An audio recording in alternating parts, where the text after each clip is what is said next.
Syederalun Arab Saudi baru-baru ini dikabarkan menemukan tambang emas dan tembaga di Madinah. Diketahui, selain diberikan kelimpahan hasil tambang berupa minyak bumi, negara tersebut akan semakin kaya dengan adanya penemuan tambang emas dan tembaga.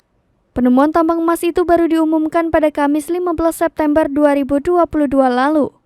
Selain tambang emas, Arab Saudi juga mengumumkan penemuan tambang biji tembaga. Badan Survei Geologi Negara Kerajaan tersebut mengatakan situs tambang emas itu berada di Aba al-Raha yang berada di Madinah. Sementara tambang biji tembaga ditemukan di 4 titik di lokasi kawasan Al-Madi juga di Madinah. Penemuan tambang emas itu diperkirakan akan menarik investasi dengan nilai harga sebesar 533 juta US dollar atau sekitar 8 triliun rupiah. Pertambangan sendiri saat ini adalah salah satu sektor penting dalam visi 2030 yang dicanangkan oleh putra mahkota Arab Saudi Muhammad bin Salman atau Pangeran Salman.